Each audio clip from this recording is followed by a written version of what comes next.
Hello friends, welcome to PK Technical World. Friends, today my topic is about the Renaissance period. दोस्तों, आज की इस video में मैं आप लोगों को रिनेसांस पीरियड के बारे में बताऊंगा। जैसा कि आप लोग जानते हैं कि ये लिटरेचर के हवाले से एक इम्पॉर्टेंट पीरियड है। तो दोस्तों, आज की इस वीडियो में मैंने कुछ इस तरह से इस पीरियड को एक्सप्लेन किया है कि इंशाल्लाह ज़िंदगी में फ्यूचर में आप लोगों को ये रिकॉल करने में आसानी होगी और आप लोग इससे इजीली अपने लिए नोट्स भी बना सकते हैं। तो चलो दोस्तों, शुरू करते हैं आज की वीडियो। सबसे पहले आते हैं कि रिनाइसांस कब स्टार्ट हुआ। रिनाइसांस स्टार्ट्स फ्रॉम 1400 टू 1600। दोस्तों, रिनाइसांस का जो पीरियड है, बाज़ राइटर के मुताबिक ये 13 से स्टार्ट होकर 16 तक थी। बाज़ कहते हैं कि ये 14 से लेकर 1600 तक थी। तो दोस्तों, ज़्यादातर राइटर का ये ही कहना है कि ये 14 से 16 तक थी। ठीक है। It was started in Florence, Italy. ये इटली के एक शहर फ्लोरेंस में स्टार्ट हुई थी ये रिनाइसेंस। ये एक मूवमेंट थी। ठीक है, ये एक मूवमेंट थी जो कि इटली में स्टार्ट हुई थी, इटली के एक शहर फ्लोरेंस में। Renaissance means rebirth, the rebirth of learning, knowledge, religion, new belief, culture etcetera. इसमें बहुत ज़्यादा चीज़ें शामिल थी। ये एक रिवोल्यूशन थी। ठीक है, रिनाइसेंस एक रिवोल्यूशन थी, एक मूवमेंट था। Renaissance is a French word. याद रहे कि ये फ्रेंच वर्ड है। ठीक है, इटालियन लैंग्वेज का नहीं है। Renaissance was started by Boccaccio, Petrarch and Dante. दोस्तों, ये तीन लोगों ने स्टार्ट किया था इस मूवमेंट को, Boccaccio, Petrarch and Dante. Petrarch is considered the father of humanism. दोस्तों, पेट्रार्क को फादर ऑफ ह्यूमनिज्म भी कहते हैं। ठीक है। It is known is in England Elizabethan age. दोस्तों, इसको इंग्लैंड में एलिज़ाबेथन एज कहते हैं। एलिज़ाबेथन एज क्यों कहते हैं? क्योंकि इस पीरियड में एलिज़ाबेथ जो थी वो क्वीन थी। ठीक है, इसलिए इसको एलिज़ाबेथन एज कहते हैं। It is known is in literature the age of Shakespeare. दोस्तों, लिटरेचर के हवाले से इसको द एज ऑफ शेक्सपियर कहते हैं। द एज ऑफ शेक्सपियर इसको क्यों कहते हैं? क्योंकि इस पीरियड में शेक्सपियर ने इतने बेहतरीन किस्म के ड्रामे लिखे, प्ले लिखे, मतलब इतना बेहतरीन वर्क किया कि इस पीरियड को लिटरेचर के रूप से इसका नाम दिया गया। ठीक है, द एज ऑफ शेक्सपियर। इसके अलावा in the sphere of religion this period is called reformation. दोस्तों, मज़हब के लिहाज से, मज़हब की हलचल के लिहाज से इसको द एज ऑफ रिफॉर्मेशन कहते हैं, रिफॉर्मेशन कहते हैं। ठीक है। क्यों? क्योंकि इस वक्त चर्च का कंट्रोल था पूरे सिस्टम पर, पूरे मुल्क पर। ठीक है, पूरे क्रिश्चियनिटी पर, पूरे इंसानियत पर जो इसको फॉलो करते थे, इस पर चर्च का रूल, चर्च का कंट्रोल था। ठीक है। तो लोग चर्च के ख़िलाफ़ खड़े हो गए, लोग चर्च के मुखालिफ हो गए, क्योंकि चर्च करप्ट था। चर्च की जो बड़े बड़े कंट्रोलर थे वो करप्ट थे। ठीक है, वो अपने मफाद के लिए चर्च को यूज़ करते थे, इसलिए लोग इसके ख़िलाफ़ हो गए। तो ये एक रिफॉर्मेशन है। ठीक है, ये रिलीजन के हवाले से, रिलीजन के मुताबिक ये द एज ऑफ रिफॉर्मेशन या द पीरियड ऑफ रिफॉर्मेशन आप कह सकते हैं। ठीक है, ये 3 MCQs हैं फ्रेंड, आप लोगों ने इनको याद करना है कि इंग्लैंड में इसको किस नाम से जाना जाता है? एलिज़ाबेथन एज के नाम से। और लिटरेचर के हवाले से इसको द एज ऑफ शेक्सपियर कहते हैं, और रिलीजन के हवाले से इसको रिफॉर्मेशन कहते हैं। ठीक है। Renaissance was a cultural movement. Renaissance क्या था? ये एक कल्चरल मूवमेंट था, ठीक है। Renaissance was based on humanism, secularism and individualism, ठीक है। ये तीन चीज़ों, इसकी बुनियाद तीन चीज़ों पर रखी गई थी, ह्यूमनिज्म पर, सेक्युलरिज्म पर और इंडिविजुअलिज्म पर, ठीक है। William Shakespeare is the greatest genius of Elizabethan age. William Shakespeare जो था ये ग्रेटेस्ट जीनियस था एलिजाबेथन एज का, ठीक है, क्योंकि इसने बहुत उम्दा वर्क किया था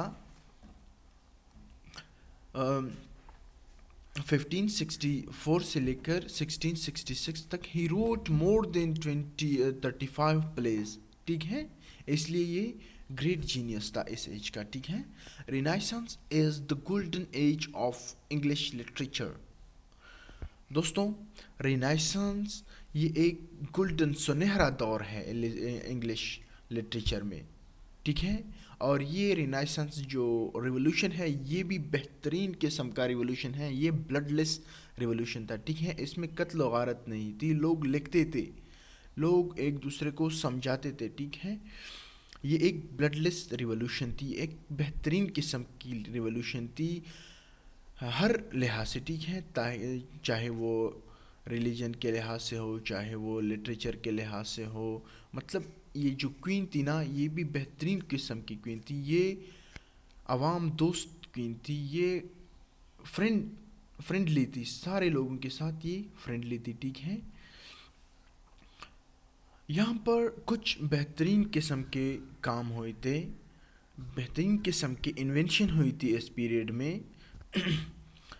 उसकी तरफ आते हैं। Renaissance printing was invented by Johannes Gutenberg, ठीक है। गटनबर्ग ने प्रेस को इन्वेंट किया था, पहली बार प्रिंटिंग प्रेस इन्वेंट हुई थी। इससे पहले लोग हाथों से लिखते थे, ठीक है, हर काम। फॉर एग्जांपल आप लोगों ने एक लेटर को 100 लोगों तक पहुंचाना था तो आप लोग 100 मरतबा उस लेटर को लिखते थे, या अगर आप लोग एक बुक लिखना चाहते थे तो आप लोगों ने उस बुक को जितने बार भी लिखना था तो आप लोगों ने हाथ से ही लिखना पड़ता है। जैसा कि आज कल लोग एक बुक लिखते हैं तो फिर वो उसको हज़ारों लाखों की तादाद में वो बुक प्रिंट होता है, पर एक मर्तबा उसको लिख दिया जाता है, ठीक है। बाकी प्रिंट का काम है जितने मर्तबा उसको प्रिंट करें, ठीक है।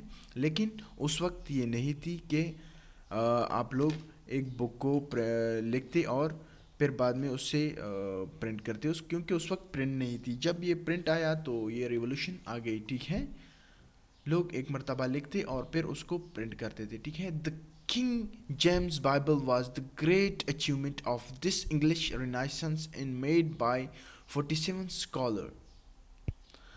जो किंग जेम्स बाइबल है, नाम से मशहूर है, ये भी एक ग्रेट अचीवमेंट थी इस रिनाइसेंस पीरियड की। इसमें कितने स्कॉलर शरीक थे, कितने स्कॉलर को इकट्ठा करके इस किंग जेम्स बाइबल को लिखा गया था? 47। ये भी एक MCQs है, ठीक है, ये भी एक इम्पॉर्टेंट MCQs है। अक्सर ये MCQs आता है पेपर में और जो NTS वगैरह होते हैं, ठीक है। इसके अलावा Erasmus was the leading figure of Christian humanism. दोस्तों, फादर ऑफ ह्यूमनिज्म कौन है? पेट्रार्क है।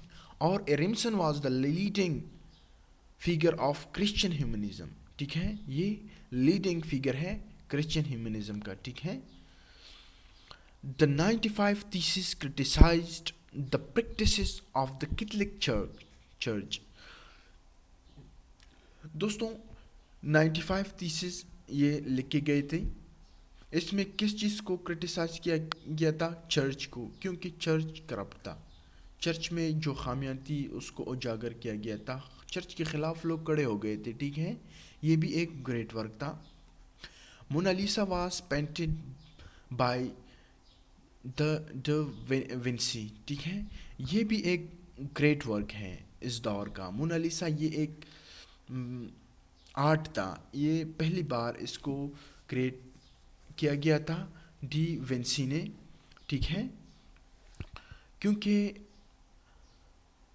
इससे पहले किसी ने भी इस तरह का आर्ट नहीं बनाया था, ठीक है। The inspiration on writers and artists of the Renaissance was the Roman and Greeks.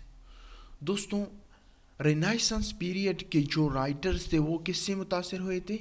वो रोमन और ग्रीक जो राइटर थे ओल्ड, उससे ये मुतासिर हो गए थे और उसका वर्क जो था ये कॉपी करते थे और फिर उसको ट्रांसलेट करते थे, और इसके अलावा उससे नकल भी लेते थे, ठीक है, और इससे आइडियाज़ भी लेते थे।